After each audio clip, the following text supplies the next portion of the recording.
Okay, everybody. Thank you all for attending here today. And so I have Steve Fambro here on my left, and on my right, I've got Daniel Barrow. And what we're going to do is talk a little bit today about, well, first off, I'm going to have them introduce their businesses because you may not be 100% familiar with either company. These companies are very innovative. And in the case of Daniel's company, a lot of their techniques and technologies have been developed by themselves. And in Aptera, of course, Aptera is radically different. Doesn't have as many wheels as the rest of the car companies, and it basically runs for free. So, but before I get into any of the questions, what I'd like to do is start off by letting them explain a little bit about what a teaser I just gave out. So, Daniel, can you give us a little bit of a background? Of course. So Reuters is a technology company. We're a technology company in the automotive world. And what we do is we basically build software-defined vehicles or by-wire vehicles. We have a very advanced tech that allows us to put by-wire technology, which means we steer, brake, and drive fully by wire in any kind of vehicle. We call it the recorder. What we're basically able to do is with an array of ECUs, computers, and software, we're able to control the entire vehicle in a much better, safer, and far better operational-wise for the users. Our main customers today are the likes of Penske, U-Haul, UPS, and even Airbus, with whom we run an autonomous program. We're starting production now. We've been around for about 11 years now, so we're probably one of the oldest of the new ones. That's not an oxymoron, but yeah, that's about us. Let's talk a little bit about Aptera. Sure, thanks, Dan. My name is Steve Fambro. As CEO, co-CEO, and co-founder of Aptera Motors. We've been in business since about 2019. We have a simple mission at Aptera. That's to make every journey powered by the sun. We do that through a vehicle that gets 400 miles range. We've designed, you might think of it as a range extended electric vehicle. But instead of a gasoline engine, it has solar cells, solar panels. Solar panels that we design, that we make. That's a big part of our intellectual property portfolio, how we bend them and curve them in 3 dimensions and make them automotive grade. Aptera uses extreme efficiency, both with low drag aerodynamics, lightweight composites, and of course our solar technology to make probably the most efficient vehicle in the world. It uses about 100 watt-hours per mile. It's 400 miles range on a tiny 40 kilowatt-hour pack.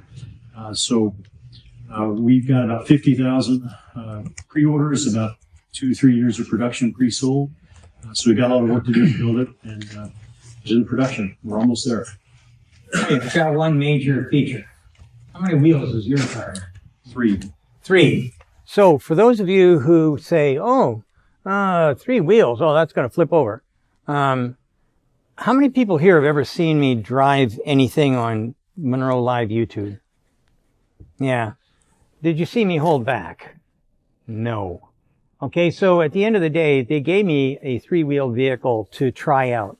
And I did my utmost. And they said, oh yeah, go ahead, see if you can flip it over. And I did everything I could, and I couldn't even lift a wheel. So at the end of the day, before anything about torque steer and flipping the car over, anything, I can tell you for sure that is not going to happen. No way. If I can't flip it over, it can't be flipped. So there we go. So now what I'd like to do is jump right into it. And you're not in production yet. Where exactly is Aptera right now with, getting to production? When do you think it might be happening and things like that? Right now, we've begun building our very first, what we call PI vehicles, a production intent. It's a group of about 60 vehicles for validation. Most of it is off production tooling, but not all of it. But the big pieces, the important pieces are, especially the body. So what you people call the body in white, that's in Detroit. What the industry calls body in white, that we call the body in carbon or pink. So that's off of tool parts. All of our, our software, hardware, vertically integrated. We have our own software team writing embedded software. So just about everything but the powertrain is in-house. All of that has been released into the first production intent, or first group of 60 vehicles. I just got a picture last night. They put the wheels on it. I think they're going to drive it maybe before I get back, just to spite me, instead of waiting till Thursday morning. But that's where we are. We started that first process with first 16. Now, production is not going to occur until late 2025, maybe 26. And that's dependent upon funding. It's about 9 months after we close this round of funding when we can start shipping vehicles. But it's very exciting to see the first production intent be assembled. And everything just, it looks and fits exactly, like it does in the CAD, which is great. Excellent. So you mentioned that that you have a body in carbon. Can you elaborate on that so people can kind of grasp the concept of what you've got versus what a normal stamped vehicle might look like? Sure. Well, when we first started the company, my co-founder has a lot of experience building boats, had a boat company making wakeboard boats. They built a couple thousand a year. And we thought we could use the same, resin fusion composite methods. So when we started the company, it took reservations. We thought we'd be building a couple thousand vehicles a year. We got a couple thousand reservations in the first few weeks. So we said we need a different way to make this body, hand laid, fiberglass. It just wouldn't work. We can't scale for production. Even with lots of people, we toured composite plants in Mexico and other places, and it just wasn't scalable in this way. So our VP of engineering at the time found, sitting right there, found a company in Italy, CPC, that helped us develop this ink with a radical new process where the carbon sheet mold compound is actually mixed on site. So it's not refrigerated and shipped in a cold chain like typical SMC materials. And then it's pressed into a part in about 5 minutes. So we're pressing out tool parts about every 5 minutes that are ready for wrap, or if we wanted to paint, we'll be ready for paint. We don't paint. We don't have a paint booth. We don't have that cost, that burden. But the parts come out of the mold ready just to be deflashed and then used. And each one of them are perfect because of the tooling. The tooling was the single largest cost of the program so far. These massive, 8,000 kilogram steel blocks made out of these tools.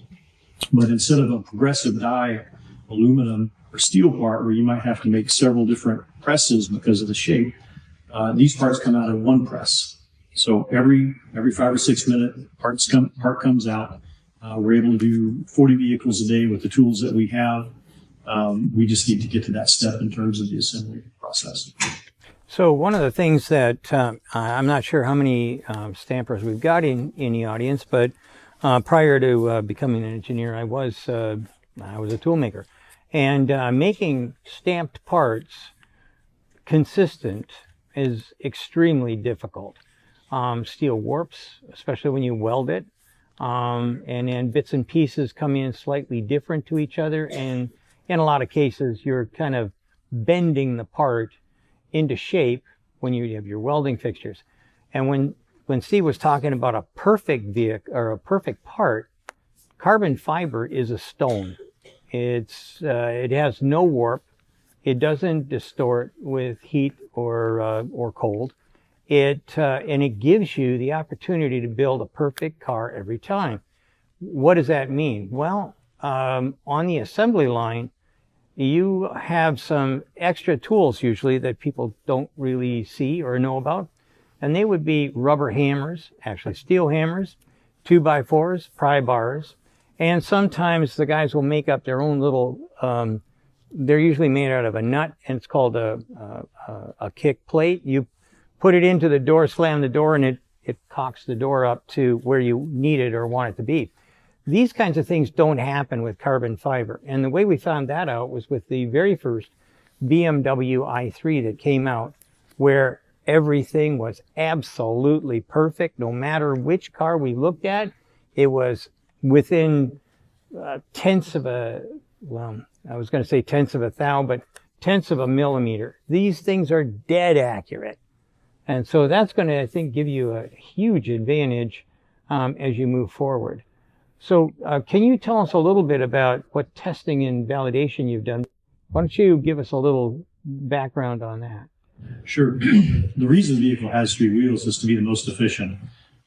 There's a book called The Leading Edge, which I read back in 2004 or so. It's written by a student at the time at MIT, Goro Tamai. He was on the MIT solar team. It's a great book, but he goes into the different aerodynamic shapes and wheel forms these vehicles have. And we felt that this 3-wheel architecture gives us both the best stability, but also the least amount of drag and rolling resistance. So that's why the vehicle has 3 wheels. Technically, the vehicle qualifies as a motorcycle. So we're a registered motorcycle manufacturer in California. And so we're in this weird world where we have to abide by all of the motorcycle regulations. For example, FMVSS, we had 2 headlights on the first vehicles, like a typical car. But to fill the motorcycle regulations, we had to move to a single headlight at a specific height above the ground and specific size, maybe even less optimum than the 2 headlight that we had from the car, but that's what we have to do to fit the regulation. We also roll in as much of the automotive FMVSS, roof crush, door crush, front impact, all of those kinds of standards we've designed to as well. So the vehicle has airbags. It's going to be crash tested with the airbag manufacturer next year to calibrate the airbags and the firing computer. But it's designed to all of those same automotive standards, most of them that are applicable anyway. So it's really the best of both worlds. Cool. Why do you think that your company is coming up with all these new ideas and whatnot? And yet, and I know for a fact that you've talked to other people who said the same thing. Oh, that'll never work. So what did you guys experience? Well, in our case, I would say it's two answers. We are a very flat organization, so everyone has access to anyone. I have we call my ceremonial office upstairs with Chris, but I actually sit down with the electrical engineers on the floor. I'm not adjudicating problems or solving things, but I keep my ear to the ground and hear, I know if these 6 people are gathered together around something, I should go look at that thing. And then it just keeps me and the executive team up to date with what's happening. So I'd say number one, organization is flat. Everyone has access to the top. Everyone can walk into my office anytime, or Chris's office, or Blake's, or whoever. But number two, I think with any big company, you have people who are there, climbing the career ladder 10, 15 years to get to that VP, senior VP level. They're not going to stick their neck out for anything, right? They're thinking about their retirement. They're thinking about their summer home. They don't want to put anything like that at risk. And so I think that's also organizational. It's organizational psychology. The bigger the organization, the less you want to seem like you're failing in front of the group. So no one's going to stick their neck out for something different. Well, psychology. I have a rule. For everything I've ever looked at, and I've looked at pretty much anything from Barbie to the space station. And that's not a metaphor, that's for real. And I've found that it's 10% technology, 90% psychology. And I think that the reason that you guys can succeed and everybody else doesn't is because of the, that'll never work, we tried it, blah, blah, blah. That's scotoma, and that's what our biggest problem here in North America is. We have strongly held rules and regulations that we can't break unless you do something radically different. And basically we've got 2 radically different companies here. So I've got a question for you. We've heard a lot of stuff about, competition from China and whatnot. So who's your competition in China? No one. Who's your competition in China? So that's the difference between someone who's worried about the future and someone who's doing something about the future. So let me ask you the question then, Steve. Who would you work with if you were, let me rephrase that. Has anybody come to you to say, hey, let's be friends? Yes, I think maybe since we last talked, we had a phone call with an OEM about integration of our not only panel technology, but the high voltage electronics into their vehicle. So maybe offline we can talk more about that. But there is that demonstrated interest, which we're very excited about. And then there's other applications and other industries that we're working to push our solar into, because we believe there's lots of journeys to be powered by the sun that's out there, and we're going to do our best to make that happen. Okay, so one of them that I know for sure, because some very clever guy on X figured it out, and now that it's in the open, I'm pretty sure you can talk about it. Why don't you tell us a little bit about your products on ground equipment for airports? Well, most people know every airport around the world, not just North America, there's a fleet of equipment called GSE, ground support equipment. And there's a push globally to move them from gas and diesel to electric. And there's lots of reasons for that. Carbon is one, operating cost is another, maintenance cost is another. But there's a lot of challenges in doing that. Of course, the cost of the new equipment, have to abandon the old, buy new equipment. The cultural, changing the culture of having to plug in the vehicle, even though workers, plug in their cell phone every minute they get an opportunity, they are not trained to plug in the vehicle, so sometimes they forget to.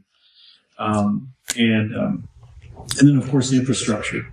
You can't just install thousands of chargers willy-nilly at an airport. There's only certain areas where the vehicles can go, and you can't block off certain places, and there's a supply chain limit with the high-power chargers. So there's all these things that we thought that were kind of conspiring against the electrification of that industry. And we said, well, what if we could take some particular applications of GSE and make those totally energy neutral, where our technology would completely power the needs of the vehicle. And if you think about it, the airport is a perfect place because there's no trees.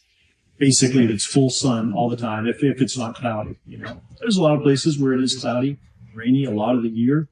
Maybe that won't be the best fit for our technology. We're working on some data and location to see if that's the case or not.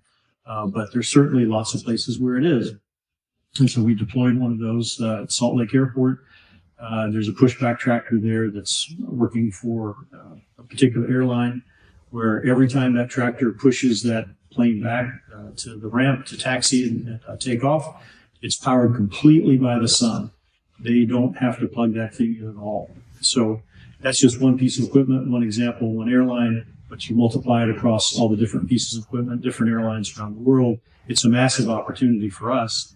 And it's a massive opportunity, I think, for the environment, too, because if you can go from running, dirty diesel engines and gasoline engines on these old unregulated equipment to modern electric that doesn't even have to be plugged in, it basically charges itself, I think that's a win.